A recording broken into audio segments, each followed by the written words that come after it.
Cette vidéo est sponsorisée par Nvidia. Découvrez en description comment aller plus loin avec l'IA, plus vite avec RTX. Merci Tammy d'avoir accepté notre invitation. Tu es donc Senior Director et Senior Principal Scientist chez Adobe Research, qui a donc un laboratoire en France. Cette histoire étant liée notamment à la fusion ou au rachat avec Algorithmic. À l'élan d'amitié. À l'élan d'amitié. Entre Algorithmic et Adobe, oui. Voilà, et nous avions accueilli il y a quelques années Sébastien Deguy, qui était le fondateur d'Algorithmic, justement, à venir nous présenter la partie texture procédurale. Et cette année, tu vas nous parler d'IA générative. Oui, il y a un lien, et c'est ce que je vais essayer de montrer aujourd'hui. Bonjour à tous, merci pour l'invitation. J'ai une vingtaine de minutes pour vous parler de ce que l'on fait chez Adobe, notamment chez Adobe Research, autour de l'apprentissage et l'apprentissage de modèles génératifs en particulier. Alors je vais d'abord me présenter parce que je pense que la plupart ne me connaissent pas. Je suis chercheur en informatique et j'ai fait ma thèse à l'INRIA et à l'Université de Colombie-Britannique à Vancouver, où je me suis intéressé à la capture 3D. Donc je suis spécialisé en infographie, en informatique graphique 3D, et je me suis beaucoup intéressé à la capture, la reproduction, la synthèse d'images, la modélisation.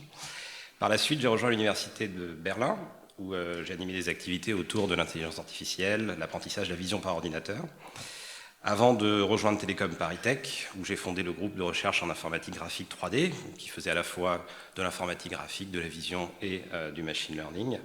Puis j'ai étendu un peu mes activités autour de la reconnaissance et de la création de contenu avec des interfaces intelligentes. Par la suite, j'ai commencé une carrière dans l'industrie, donc c'est la deuxième partie de ma carrière. Donc en parallèle, je suis toujours professeur à Polytechnique, mais j'ai effectivement eu une expérience assez longue avec Algorithmic, en animant la recherche d'Algorithmic dans un premier temps. Et puis, lorsque Algorithmic a rejoint Adobe, eh bien, j'en ai profité pour créer un nouveau laboratoire qui s'appelle Adobe Research Paris, qui est l'antenne française d'Adobe Research, voilà, qui est un grand groupement de recherche au sein d'Adobe. Et si vous retenez une chose à mon propos, c'est que voilà, dans les années 90, j'ai écrit mon premier programme 3D, et ma passion dans la vie, c'est écrire des programmes 3D. Voilà. Alors, évidemment, il y a deux éléments de contexte à cette présentation. Le premier, c'est l'émergence des modèles génératifs pour la création de contenu. Vous avez peut-être entendu parler de notre modèle. J'en profite pour corriger quelque chose qu'il y avait dans la présentation précédente. Firefly est une technologie propre d'Adobe que nous avons développée nous-mêmes très vite et qui a été progressivement déployée en 2023. Alors Firefly, c'est quoi? C'est une collection de modèles génératifs que l'on peut accéder sur Internet via firefly.adobe.com, mais qui aussi alimente certains de nos produits phares, comme Photoshop, par exemple. Et ces modèles génératifs, ils permettent de faire plusieurs choses. L'utilisation la plus connue, je pense que vous avez tous au moins une fois fait ça, c'est la génération d'une image à partir d'une description textuelle.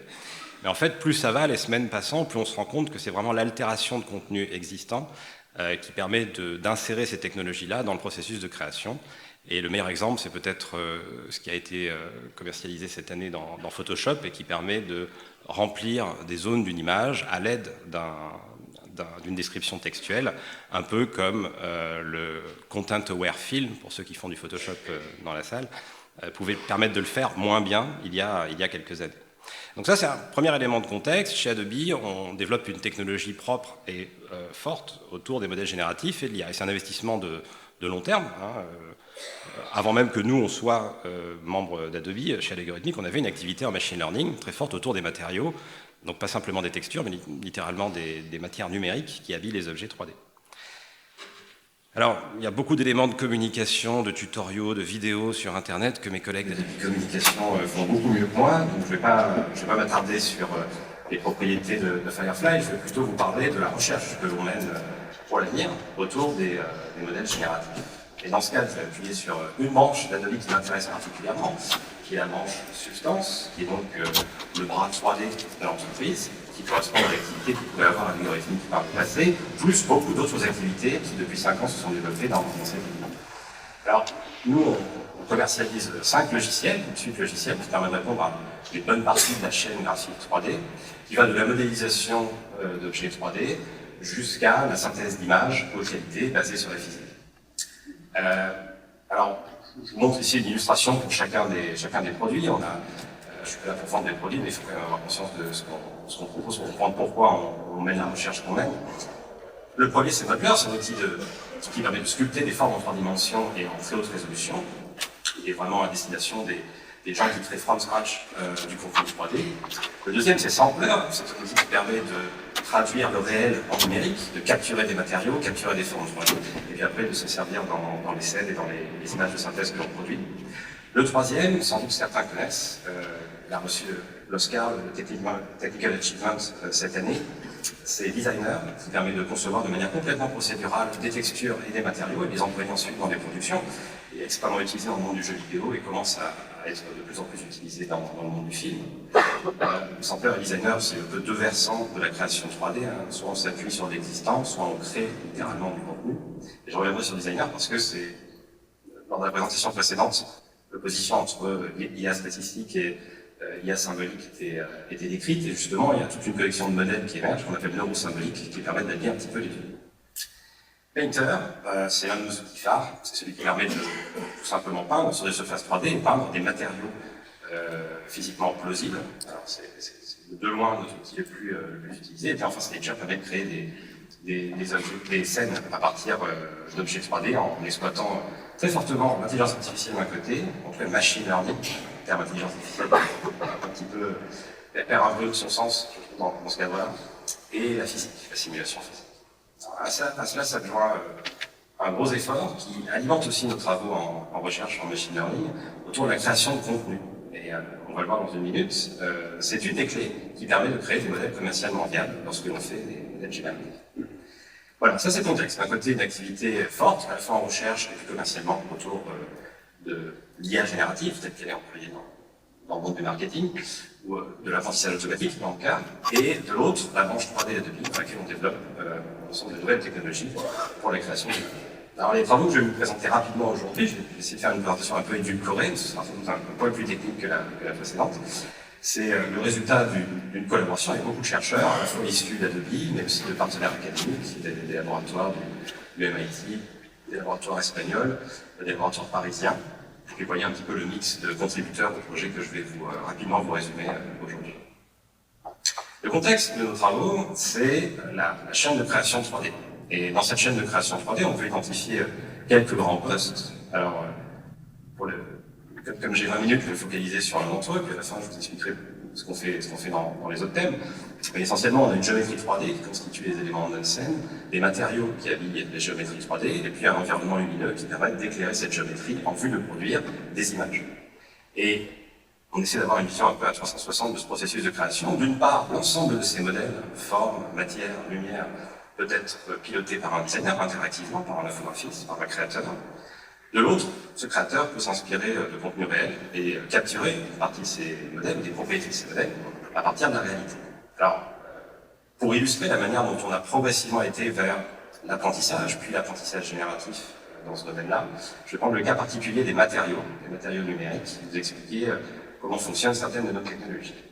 Je vais commencer avec un projet qui s'appelle Materia, qui a un nom commercial différent qu'on trouve dans Substance, qui permet de prendre une photo et transformer cette photo en un modèle de matériau qui contient de la géométrie et des propriétés de réflectance, et offre la possibilité d'employer ce matériau sur diverses surfaces et dans divers environnements lumineux. Alors c'était un challenge technique pour nous, parce que d'un côté, on avait envie de produire une technologie qui fonctionnait à l'échelle, et l'échelle, dans ce monde-là, ça signifie travailler avec des millions et des millions de pixels, et travailler en quelques secondes avec des millions et des millions de pixels. De l'autre, on voulait garder quelque chose de simple. L'objectif, c'était de fournir la possibilité aux utilisateurs de transformer une photo issue d'un appareil photo d'un smartphone en un matériau complètement utilisable en production. Et donc à gauche, vous pouvez voir la photo d'entrée, à droite, le matériau reconstruit.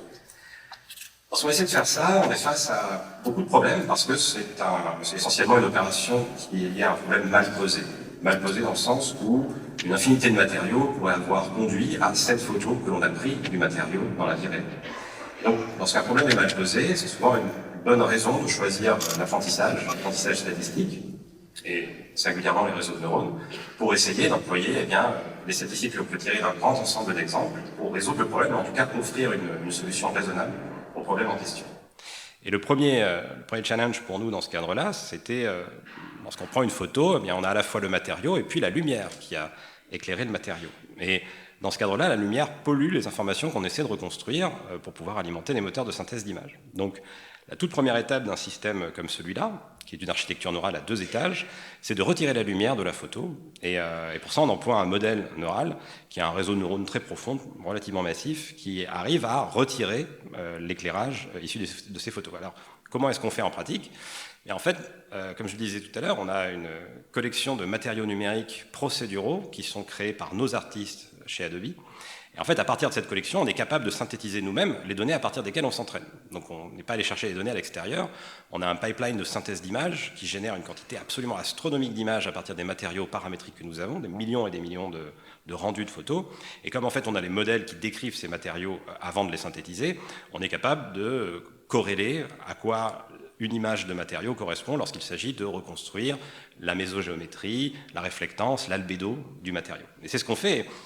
Même en ayant toute cette connaissance-là, c'est un problème qui reste difficile, et ce que l'on appelle la capacité neurale, c'est-à-dire le nombre de variables qu'il y a dans le modèle de machine learning qui effectue l'opération, reste limité. En général limité à la quantité de mémoire que vous avez sur votre GPU. Donc on a fait le choix à cette époque de focaliser cette capacité neurale sur les 2 tâches les moins bien posées, à savoir retirer la lumière de la photo, et dans un deuxième temps, reconstruire la géométrie du matériau qui va expliquer beaucoup des phénomènes qu'il se passe dans ce matériau lorsqu'on en prend une photo, lorsqu'on va essayer de l'utiliser pour synthétiser une image dans sa version numérique. La deuxième dimension à cette approche, c'est le fait que les structures que l'on reconnaît statistiquement dans ces matériaux existent à plusieurs échelles, et pour ça, on a en fait conçu une architecture neurale qui elle-même vit à plusieurs échelles et est capable de reconnaître de grandes structures comme des détails très fins, le tout en quelques secondes. Et puis pour le reste, eh bien, on s'est appuyé plutôt sur de l'informatique graphique, des mathématiques appliquées, pour reconstruire les canaux du matériau qui n'étaient pas les plus critiques dans sa capture. Voilà, en l'occurrence, on obtient ce type de résultat à la fin et ce type de rendu. Alors, je viens de vous décrire une technologie qui est présente dans un de nos produits et qui s'appuie sur le machine learning, sur l'IA, pour traiter un problème clair. Mais la sortie de cette technologie-là, c'est un matériau statique. Et encore une fois, je reste focalisé sur le cas des matériaux, mais tout ce que je vous dis s'étend également au cas de la géométrie et de la lumière, et dans une moindre mesure au cas de l'animation. En fait, ce matériau statique, c'est pas vraiment la marque de fabrique ni de notre équipe, ni des produits que l'on crée. Nous, ce qu'on aime créer, c'est des modèles paramétriques. Alors, qu'est-ce qu'un modèle paramétrique ? Eh bien, c'est la capacité à représenter la forme, l'apparence, la lumière et le mouvement dans une scène 3D, non pas à l'aide d'un vecteur de données, mais à l'aide d'un programme, d'un graphe. Et j'entendais le terme tout à l'heure, nodal. Ceux qui font du nodal parmi les artistes, ce qu'ils font fondamentalement, c'est qu'ils conçoivent des programmes visuellement. Et ce sont ces programmes qui génèrent in fine le contenu. Ce que vous voyez devant vous, c'est une scène dont les propriétés d'éclairage, de matière et de forme est régie par des programmes et non pas par des tableaux de données. Ce qui veut dire qu'à partir d'une scène, on peut obtenir ces 3 rendus extrêmement différents, qui correspondent à 3 saisons, par exemple. Et c'est ce qui fait, sans mauvais jeu de mots, toute la substance de ce qu'on fait, c'est que les technologies qu'on développe au sein de Substance 3D ont vocation à être le plus paramétrique possible. Qu'est-ce que ça veut dire en pratique ? Lorsque l'on crée une image de synthèse et qu'un matériau est employé dans cette image de synthèse, à un moment ou à un autre, il nous faut les cartes dont je vous parlais tout à l'heure, que l'on va essayer de définir pour chacun des matériaux employés dans la scène. Ces cartes, on peut les voir comme des images et on peut les imaginer comme statiques ou comme étant elles-mêmes le résultat d'un processus qu'on pourrait qualifier de cognitif, parce que c'est un programme et il y a une logique dans ce graphe. Que l'on voit sur la droite, ce sont les fameux graphes substances qui, en fait, à partir d'une collection d'opérations, permettent de générer ces différentes cartes. Alors, ce sont des objets qui ne sont pas forcément sympathiques. Vous en voyez un en haut à droite, ça peut être un objet relativement complexe à manipuler. Et c'est néanmoins un objet extrêmement puissant. Juste pour qu'on soit tous à la page sur ce que sont ces objets-là, chaque nœud de ce graphe correspond à une opération qui peut être une génération d'une information, d'un signal, un filtrage au sens le plus général du terme de ce signal, ou, parce qu'on n'est pas absolument paramétrique, on a quand même besoin de quelques données, des magasins de données qui stockent quelques valeurs qui sont employées dans le processus de génération. Et puis sur les arêtes de ce graphe vivent les objets que l'on synthétise. Alors j'ai pris le cas ici spécifiquement des matériaux, mais vous pouvez imaginer des maillages, des environnements lumineux ou des rigs d'animation qui vivent sur ces arêtes. En l'occurrence, dans le cas des matériaux, on a un certain nombre de propriétés qu'on souhaite reconstruire à la fin. Et une des particularités de ce que l'on fait chez Adobe Substance, c'est le fait que tout ça s'exécute sur GPU, donc en temps réel ou en tout cas en temps interactif, ce qui permet de faire de cet objet-là un outil véritablement de création. On a une réponse interactive à la modification de ces paramètres.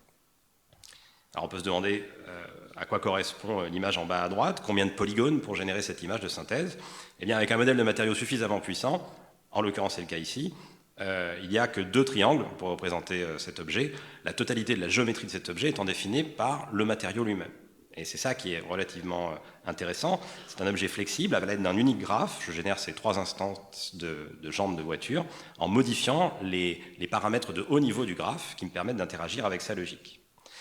Maintenant qu'on est à la page sur ce que sont les modèles paramétriques, eh bien comment est-ce qu'on lie un peu les deux, la capacité à faire du machine learning, faire de l'IA pour capturer le réel à l'aide de modèles numériques de matériaux, et comment est-ce qu'on fait en sorte que ces modèles numériques de matériaux soient paramétriques.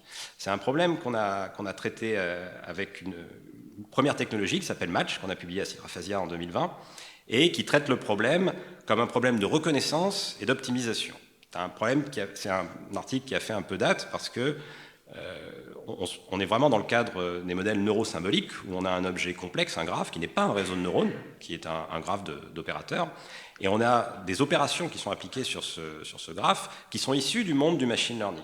Donc techniquement, qu'est-ce qu'on fait ici? On emploie la totalité de la chaîne de traitement du machine learning, mais en fait on remplace le réseau de neurones par le graphe lui-même. Et des opérations comme la backpropagation, qui est un terme un petit peu obscur pour parler d'une optimisation généralisée des paramètres de notre graphe, qui est très employé en machine learning, et bien employé ici directement sur le graphe, sans réseau de neurones, à aucun moment. Cet algorithme-là fonctionne avec un mécanisme de recherche qui, en fait, étant donné une photo en entrée, va commencer par chercher le graphe le plus probable dans une grande base de graphes pour représenter le matériau présent dans cette photo, et puis va ensuite optimiser les paramètres de ce graphe pour le plus possible se rapprocher de ce qui a été pris en photo. Il y a donc une limite assez fondamentale à ça, qui est qu'il faut avoir une grande base de matériaux représentés par des graphes. Alors on a la chance de l'avoir, c'est pour ça qu'on peut le faire, mais on est quand même limité par le pouvoir d'expression de cette base de matériaux. Alors sans trop rentrer dans les détails, la manière dont fonctionne Match, c'est dans un premier temps par un mécanisme de ranking, d'établissement de la performance d'un graphe donné par rapport à la reconstruction d'un matériau étant donné une photo.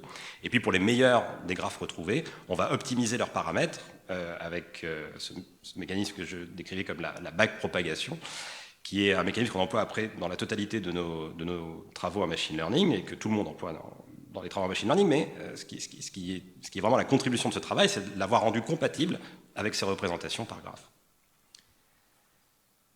Alors voilà quelques résultats qu'on obtient. En l'occurrence, une photo, même en 4K, peut être parfaitement représentée parfois par un graphe qui ne pèse que quelques kilooctets. Donc ça, c'est quelque chose qui est intéressant pour les utilisateurs. Et puis, il n'y a pas de notion de résolution dans ce graphe. Donc la résolution à laquelle vous pouvez synthétiser les matériaux que vous capturez est potentiellement infinie, limitée par la résolution maximum que le moteur supporte, mais vous pouvez générer un matériau en très très haute résolution à partir d'une capture en relativement faible résolution. Donc c'est complètement adapté au monde virtuel complexe et très large pour justement avoir des textures légères. Oui, et puis c'est adapté aux besoins de création de contenu haute résolution rapide et à l'échelle.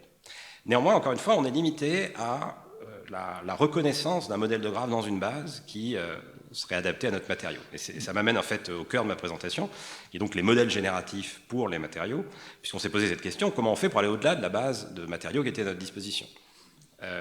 Une solution possible, c'est de synthétiser ces graphes. Et là, on rentre de plein pied dans le monde génératif. Alors c'est un problème difficile. On a vu à la présentation précédente qu'il y avait un certain nombre de succès sur la synthèse d'images, de sons. Un graphe est un objet plus complexe parce que fondamentalement un graphe est un programme. Et donc la synthèse de programmes, ça reste encore aujourd'hui un problème ouvert en recherche informatique. Alors on ne l'a pas résolu, mais on a fait un pas en avant, je pense, dans ce monde-là.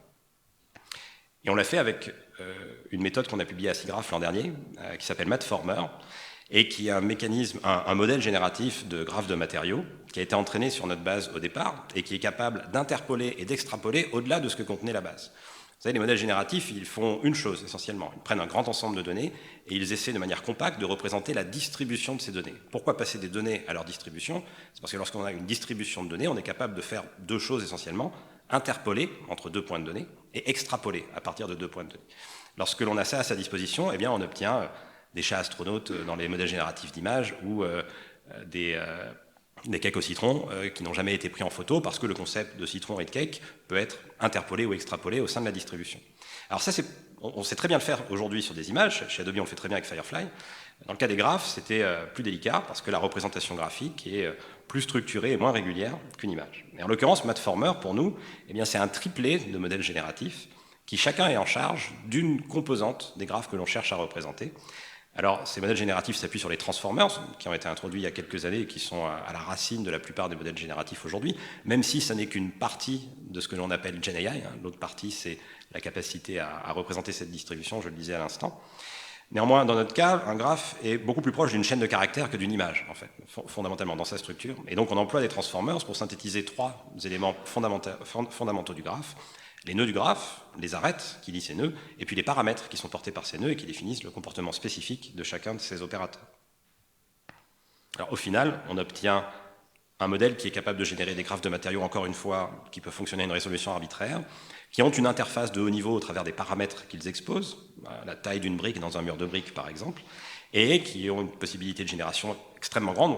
On a essayé d'explorer un petit peu, de paver l'espace des matériaux possibles représentables avec Matformer, et il est vraiment très grand. Alors, je disais tout à l'heure qu'on n'avait pas résolu complètement le problème, parce qu'on a une machine à générer, et en général, quand on fait de l'apprentissage, et singulièrement dans le cas des modèles génératifs, on essaie de faire 2 choses. On essaie de modéliser l'espace dans lequel vivent les données. Ça, c'est une première tâche d'apprentissage. Puis après, on essaie de construire des technologies qui permettent de naviguer dans cet espace. Alors, de manière assez intéressante, ces 2 dernières années, on s'est beaucoup intéressé à la première phase, un petit peu moins à la deuxième. Et en fait, les travaux les plus récents, qui datent d'il y a 2-3 semaines, montrent que c'est la performance qu'on peut atteindre lorsque l'on sépare clairement ces 2 tâches, la définition de l'espace dans lequel vivent les données, de la distribution de ces données-là dans cet espace, et puis leur navigation, amène à des breakthroughs qui sont à l'échelle d'une semaine. Ça, je suis d'accord avec le précédent orateur. Tout se joue à l'échelle d'1 ou 2 semaines aujourd'hui dans ce monde-là. Et justement, ça m'amène aux travaux les plus récents que nous avons pu mener. Alors, pas exactement les plus récents, parce que je n'ai pas eu le temps de faire le slide en question, mais des choses relativement récentes qui datent de cet été, et qui consistaient à spécialiser ces modèles de manière à les interfacer le mieux possible avec tout un pan du machine learning, que sont les modèles de langage. Si vous avez utilisé ChatGPT, vous avez utilisé un grand modèle de langage.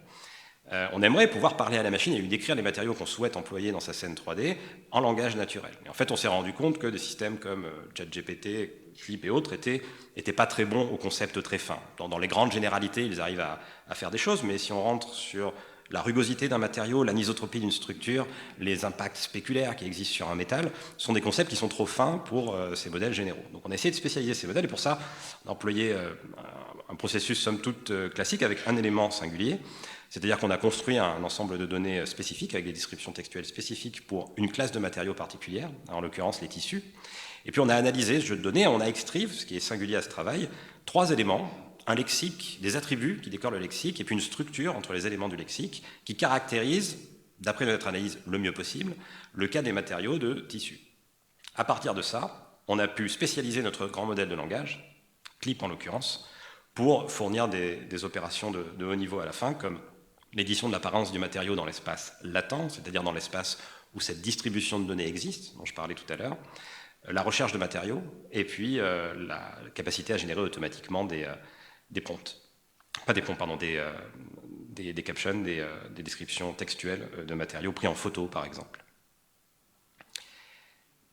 Alors, je crois qu'il me reste à peu près une dizaine de minutes. Un petit peu moins. J'ai le plaisir d'animer un groupe de chercheurs et l'un d'entre eux parlera cet après-midi d'autres aspects de nos travaux, mais je souhaitais aussi mettre un peu en regard ce que l'on peut faire autour de l'apprentissage automatique avec ce qu'on fait dans d'autres disciplines de l'informatique graphique, et en particulier la synthèse d'images, qui est un thème très important pour nous. Donc je vais conclure avec l'exploitation de ces matériaux au travers de 2 technologies qu'on a développées récemment. La première consiste à enrichir des matériaux avec une représentation de la géométrie qui soit en très haute résolution, qui permette de reproduire des détails qu'on aurait beaucoup de mal à modéliser efficacement avec des maillages. C'est une vieille technique qu'on appelle le displacement mapping, tous les infographistes ici connaissent cette méthode-là, mais qui n'est pas encore employée, à mon sens en tout cas, à son plein potentiel. Voilà un matériau tel qu'on peut le voir dans des jeux vidéo d'il y a une dizaine d'années, avec du normal mapping pour représenter la microgéométrie, et puis voilà ce qui se passe lorsqu'on l'équipe d'un modèle de displacement, de déplacement, qui amène toute cette richesse géométrique, pas que dans la forme, mais en fait dans la manière dont la lumière interagit avec la forme. Cette carte de déplacement, c'est l'image en bas à gauche qui en fait donne en chaque point une valeur entre 0 et 1 et qui décrit pour tout point d'une surface 3D sur laquelle cette carte est plaquée, à quel point il faut déplacer le point dans la direction de la normale à la surface pour obtenir la géométrie finale. C'est une technique qui date de 1984, développée par Rob Cook et qui est présente dans beaucoup de logiciels. Néanmoins, elle est peu utilisée elle est en tout cas pas assez utilisée à mon sens en production, et notamment dans le monde du VFX, parce qu'elle peut être extrêmement coûteuse. La résolution de ces cartes de déplacement, si on souhaite vraiment obtenir des détails fins qui vivent à peu près à la même résolution que les autres types de détails qu'on a dans un matériau, est immense. Et le coût mémoire de ces choses-là est vraiment gigantesque, ne serait-ce que pour un seul asset. Vous voyez cet exemple en haut à droite où, avec 2 Go de RAM, on obtient un objet à une résolution raisonnable et pas beaucoup plus. Alors ça limite beaucoup l'exploitation en fait de ce type de représentation dans les moteurs de rendu basés physique, notamment ceux qui sont basés sur le rendu de Monte-Carlo et le tracé de chemin, le path tracing. Et la raison, c'est qu'en fait, il faut précalculer beaucoup de structures de données autour des géométries à pleine résolution pour pouvoir employer ce type d'algorithme.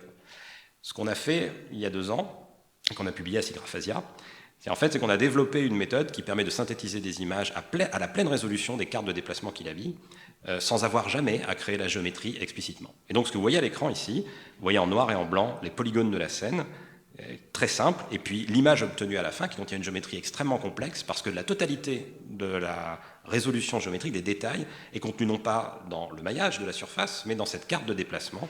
Et on a développé une méthode spécifique en fait qui permet d'éviter d'avoir à créer toute cette géométrie explicitement et qui permet plutôt de construire à la volée une structure de données adaptée pour former les pixels de l'image dans un moteur de path tracing. Vous avez quelques résultats ici qui seraient impossibles à obtenir avec une méthode alternative. Enfin, voilà, c'est relativement singulier comme façon de procéder. Et enfin, sans transition, mais avec quand même un lien avec les 2 thèmes que j'ai abordés jusqu'à présent, eh bien, en fait, on peut unifier ces problématiques liées à la synthèse d'images avec des méthodes issues du machine learning, et c'est ce qu'on a fait pour traiter un problème qui est assez récurrent en synthèse d'images, qui est le problème d'échelle, un problème qui vise en fait à pouvoir rendre à plusieurs échelles un même matériau tout en gardant une consistance dans l'apparence du matériau. On appelle ça le MIP mapping. Le MIP mapping, pareil, c'est une très vieille technique qui a 30 ans, qui est employée à outrance dans n'importe quel système de rendu interactif, mais qui en fait fonctionne pas très bien avec les modèles de matériaux modernes. Et en particulier, vous pouvez voir dans cette petite illustration que selon l'échelle à laquelle on observe un matériau, eh bien, en l'absence d'un bon MIP mapping, la perception du matériau, de sa réflectivité par exemple, n'est pas préservée. Alors, c'est là qu'on a mis en jeu un mécanisme d'apprentissage. J'étais un peu dubitatif sur le fait de mettre ce slide parce qu'il est un peu technique. Je pense qu'en 1 minute, vous n'aurez pas le temps de comprendre comment ça fonctionne, mais je voulais quand même montrer la dimension neurale du problème. En gros, on a pris le principe du MIP mapping qui consiste à prendre une image et à en calculer plusieurs résolutions pour pouvoir employer l'image à la bonne résolution en fonction de sa consommation. Et on a appliqué ce principe-là à l'apprentissage. Et donc vous avez une cascade de modèles neuronaux, de réseaux de neurones qui fonctionnent en symbiose et qui essaient de créer les différents niveaux de résolution de notre matériau de manière à préserver leur apparence le mieux possible.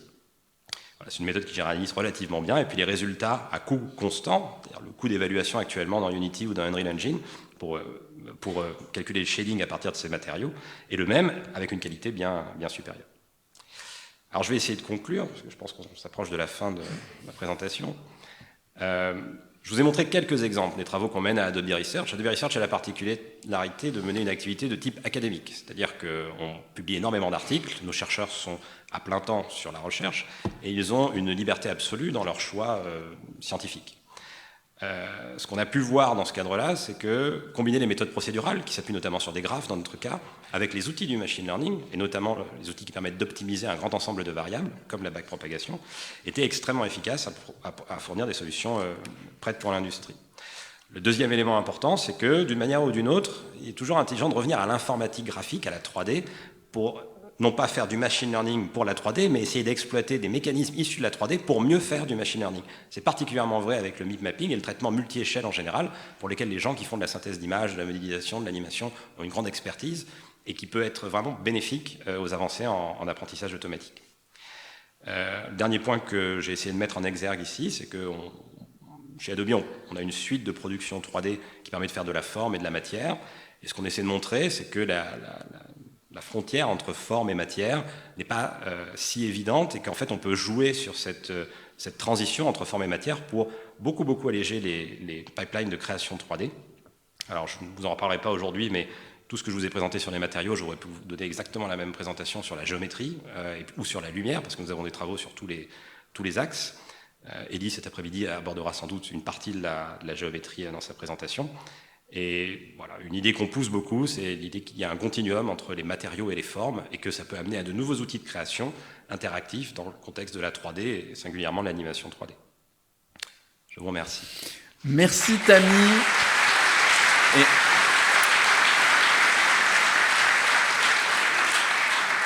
Et c'est bien, tu nous as mis qu'une slide où il y avait les algorithmes, ce qui fait qu'on n'a pas perdu toute la salle. Est-ce qu'il y a une ou deux questions dans la salle avant qu'on ouvre la pause? Alors, voilà. Attends, il y a un micro qui va venir, qui va descendre. Lève la main pour qu'on t'identifie bien, voilà.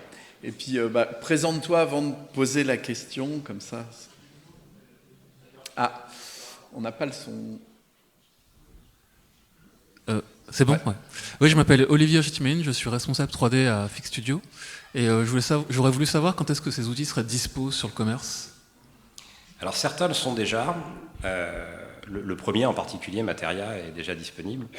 Les autres sont soit en phase d'évaluation, soit en phase de... En fait, comme on a vraiment beaucoup de travaux de recherche dans tous ces domaines-là. Même en interne, on a des systèmes qui sont en compétition entre eux.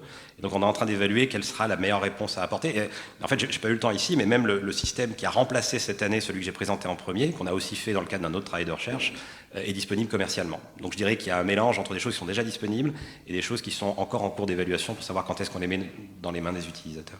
En fait, je pensais au système de displacement en particulier. Alors, très bientôt, je ne peux pas dire quand, mais voilà, parce que les releases produits chez Adobe sont très contrôlés en termes de communication, mais dans certains produits d'Adobe, pas que dans les produits substances d'ailleurs, cette technologie devrait être très bientôt disponible. Voilà. Merci.